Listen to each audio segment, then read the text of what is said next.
না, আমি ভাবছিলাম যে আমরা যতটা খেলাটাকে সহজ ভাবছি, খেলাটা কি ঠিক ততটাই সহজ নরেশদা?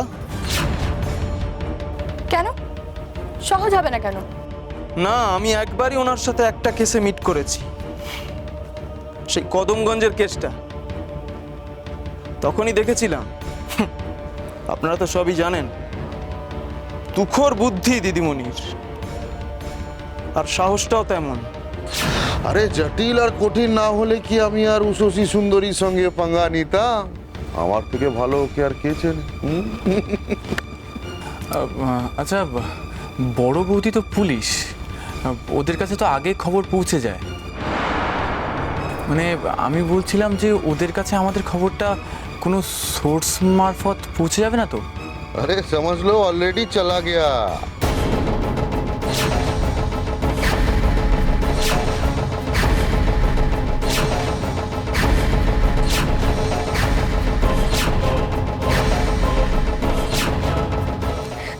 সে কি?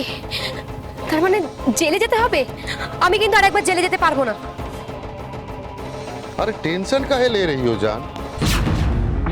আরে বাবা, এবার সেই জায়গায় যাওয়ার আগেই আমরা উষসীকে মাত দিয়ে দেব। একেবারে কেটে দেব। একদিক দিয়ে নয়, না, চার দিক দিয়ে আক্রমণ করব।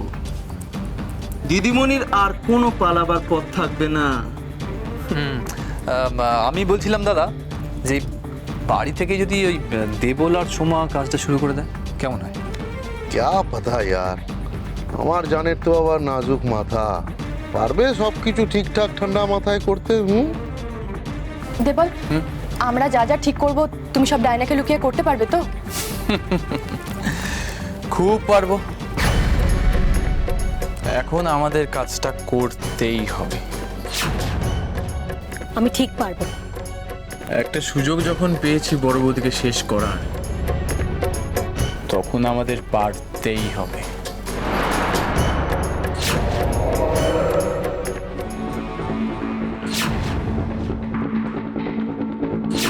স্ট্রেঞ্জ, ইনফর্মাররা এখানে যা বিবরণ দিয়েছে সব লোকগুলোর, তাদের খুব চেনা লাগছে।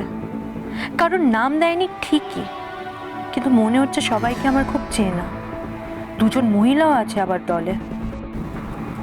কি এত মন দিয়ে পড়ছো ফাইলগুলো?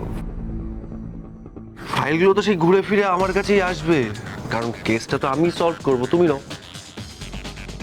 আই এম রিয়েলি সরি, আমি বলতে ভুলে গেছি। তোমার ফোন বাজছিল, মেবি তোমার শাশুড়ি বা যা কেউ একজন ফোন করেছিল। তুমি তখন ম্যামের ঘরে ছিলে, তা আমি দেখলাম তো। হ্যাঁ, বাড়ি থেকে মিস কল। আসবে, আবার ফোন আসবে, চিন্তা করো না।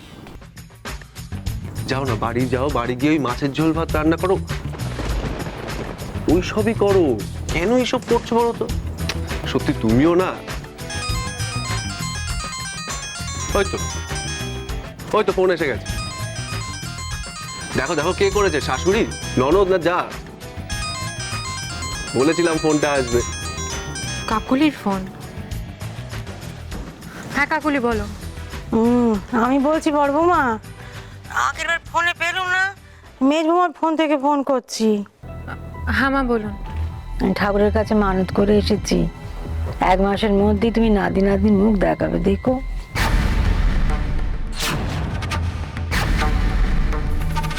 মা, এ নিয়ে আমি আপনার সাথে পরে বাড়ি ফিরে কথা বলি। বলবে বলবে, আমি নিষেধকে বলেছি তোমাকে নিয়ে রাতের বেলা ডাক্তারের কাছে যাবে, সব শুনে টুনে এসো। আমি ঠাকুরের কাছে প্রার্থনায় বসেছি, দেখবে যা হবে সব ভালো হবে। মা রাখছি, রাতে কথা হবে। মা এত আশা করে আছেন, কি করে যে মাকে বলবো আমার শারীরিক অবস্থার কথা? মা তো কিছুই বুঝবেন না। না, ঠান্ডা মাথায় বোঝাতে হবে। আজ আমার খুব আনন্দ হচ্ছে জানো, মনে হচ্ছে ঠাকুর আমার আজ ফেরাবেন না। কত বড় পাপের হাত থেকে বাঁচালো বলো দেখিনি। কবিতা, ওকে তো আমি দেখলুম, ফিরিয়ে আনলুম।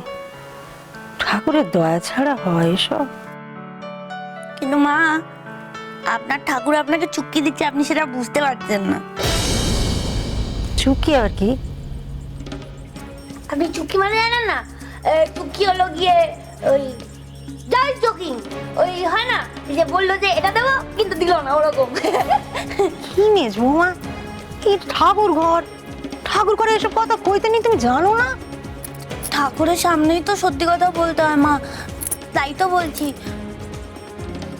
আমি নিজের কানে শুনেছি, ওরা তো আপনাকে আসল কথাটাই বলছে না। কি আসল কথা? ওই যে মানে বদি মা হতে পারবে না। এসব ভালো কোনো কথা মুখে আনো না মেজ বৌমা, আমার হাত পা কাঁপছে। কিন্তু মা আমি তো সত্যি কথা বলছি, আমি নিজে কানে শুনেছি। বদ্দার বদ্দি না আলোচনা করছিল, বলছিল যে ওই গর্ভে যেখানে বাচ্চা বড় হয় ওখানে কী সব সমস্যা আছে, ওখানে বাচ্চা বড় হবে না আর বদ্দি মা হতে পারবে না। তাই তো বদ্দা বলছিল যে বদ্দার বাচ্চা কাচ্চা চাই না, একচোট বদ্দির ওপর বকেও দিল। কি বলছো মেজ বৌমা, মেয়ে মানুষের পেটে বাচ্চা আসবে না, আমার নিশি বাপ হবে না? তুমি নিজের কানে শুনেছো এই কথা? হ্যাঁ মা, নিজেরাই দুই কানে শুনেছি। আর জানেন বদ্দি আরো সাংঘাতিক একটা কথা বলেছে, যার জন্য বদ্দা এত রেগে গেছিল। কি বলছিল? ওই সর্বনাশের মেয়ে মানুষ আর কি সর্বনাশের কথা বলছিল আমার ছেলেকে? বদ্দি বলছিল যে বদ্দি আর বদ্দার বাচ্চা নাকি অন্য কোনো মেয়ের পেটে। কি বলো তুমি কথা, এসব কথা শোনা।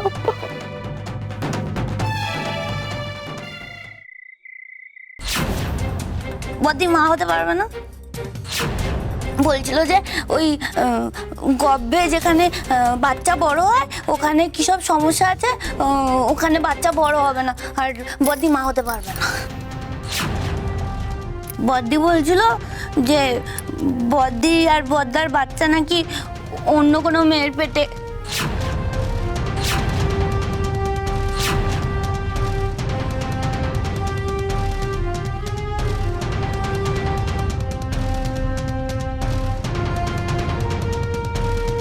কি হয়েছে মা? আজ আলো জ্বালাওনি? তার আগে তুই বল, তোর যে আজ বড় বৌমাকে নিয়ে ডাক্তারের কাছে যাওয়ার কথা ছিল, যাসনি? না, উষসের সময় হয়নি। মা, এ নিয়ে আমি আপনার সাথে পরে বাড়ি ফিরে কথা বলি। আজ আমার খুব মন খারাপ মা, ঠিক বুঝে উঠতে পারছি না উষসী। জানি, আমাকে কিচ্ছুটি বলার দরকার নেই। জানো কি বলেছে তোমাকে? তুই কি ভেবেছিস তুই বউকে আড়াল করতে মায়ের কাছে নিচে কথা বলে যাবি আর আমি কিছুই জানতে পারবো না? তোদের মা মুখ্য বলে কি বোকা না কি রে এতটাই? ওরে বাপ, আমার ওপরে ভগবান আছে, ভগবানকে ভয় পা। ছি ছি ছি ছি, তুই বউয়ের জন্য মাকে মিছে কথা বলছিস? ছি, এত বড় সর্বনেশের খবর আমার অন্যের মুখ থেকে শুনতে হলো। সর্বনেশী বউ তোর আমার ধর্ম, পুজো পাঠ, মানত সব মিছে করে দিল। মা, তুমি কি বলছো? আমি তো কিছুই বুঝতে পারছি না। মা, কি নিয়ে এত রেগে গেলেন? তুই বলিসনি কেন আমাকে যে আমার বড় ছেলের কোলে কোনোদিনও তার বাচ্চা থাকবে না? আর বড় বৌমা কোনোদিনও পূর্ণ মেয়ে মানুষ হতেই পারবে না।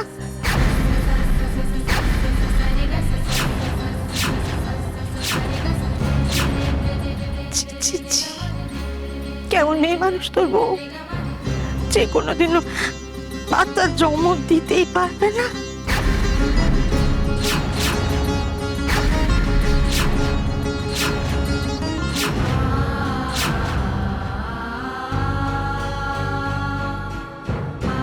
তুমি এখনো ঠকাচ্ছ? এখনো? না মা, আমি আপনাকে ঠকাচ্ছি না। তুমি একটা কথা স্পষ্ট করে আমাকে বলো, তুমি আমার নিশিতের সন্তানের জন্ম দিতে পারবে কি না?